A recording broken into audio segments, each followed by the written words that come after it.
Tresia Malau on this Thursday 17th February 2022, and I will accompany you for a few minutes get on our breaking news to spread the news that actual, safe, and reliable.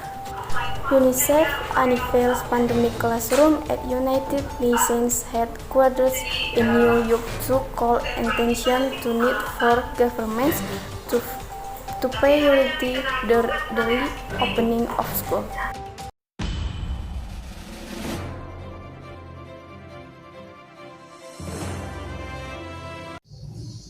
Alright, Tresia, now I've been here for getting information from United States about online school, especially in New York City.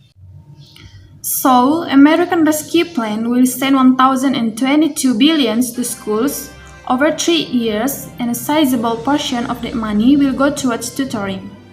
But because the labor shortages, the high cost of quality tutoring, and the influence of a growing EdTech industry, much of the tutoring will itself take place through a computer screen and not always with a human on the other end.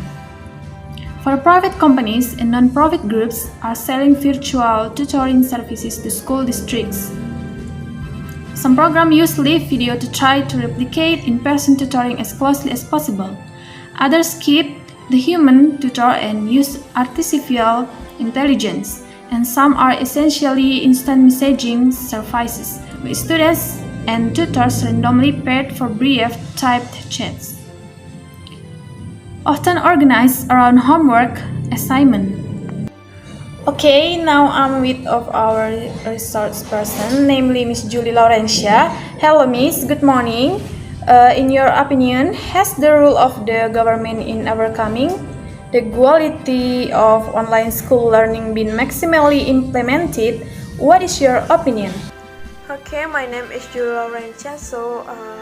When Education Secretary Miguel Cardona applied before Congress in September to promote the Biden administration stimulus funding for school, he promised tutoring to help students make up missing learning, as well and to interaction through screens. Not only as educator but as mother, I can tell you that learning in front of a computer is not substitute for in-person learning. Spending on virtual tutoring is explicitly allowed under federal stimulus guidelines, and the Education Department said quality remote tutoring can be a great option for my students, as long as the tutoring addresses individual student needs and produces their education outcomes. However, the school would be better support the child development process, especially for my son who is still very young, namely 30 years old, would definitely needs a placement to explore. Thank you. Okay, Miss Julie, thank you for your information. So, from the statement, I can take the conclusion as the majority of school children worldwide rely on with their peers, seek support, access health and immunization services, and a nutrition meal. The longer school remain closed, the longer children are cut off from these critical elements of childhood. We can see from her statement that her 13 years old had a frustrating experience with both remote schooling and virtual tutoring. Information submitted by Jusni Ekamastani Saragih. Now we turn our resource person now in Bali to convey directly to all of us how the impact of face-to-face school PPKM is. PPKM is excited again.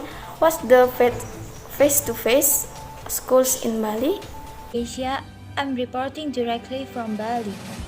The implementation of community activity restrictions (PPKM) throughout Indonesia was officially extended as of Tuesday, February 15, 20 and 22.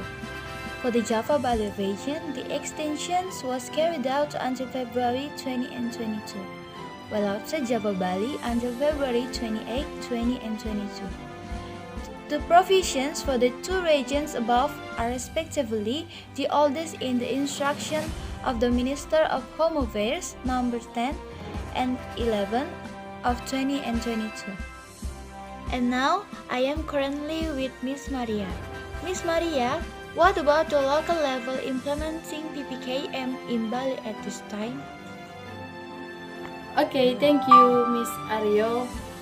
Well, the number of regions with PPKM level 3 status has increased from 41 regions to 66 regions, as well as the status of regions in PPKM level 2 from 57 regions to 58 regions. Meanwhile, for areas that are at PPKM level 1 status, it has decreased from 30 regions to 4 regions. Okay, so much information I have submit. Thank you. Thank you for your information, Maria. Wish you luck to continue your activities and have a great day. Meanwhile, the terminations of a limited PTM will still apply to the provisions contained in the 4th Ministerial Decree. Students can also take part in PTM or distance learning (PJJ).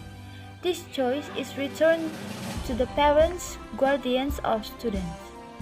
Local governments are also reminded to supervise and provide guidance on the implementation of this limited PTM, starting from the application of strict health protocols (Tugas) in education units. A survey of adherence behavior to the process should also be carried out. In addition, conducting epidemiological surveillance in the educational units. That's all the information I can convey. From the town square of Bali, Arroyo Tita reported. I return to Tresia in the studio. Thank you. Well, viewers, that's all the news. Make it useful for your viewers. Finally, I am and all the cool say have a wonderful day. See you and next time. Bye bye.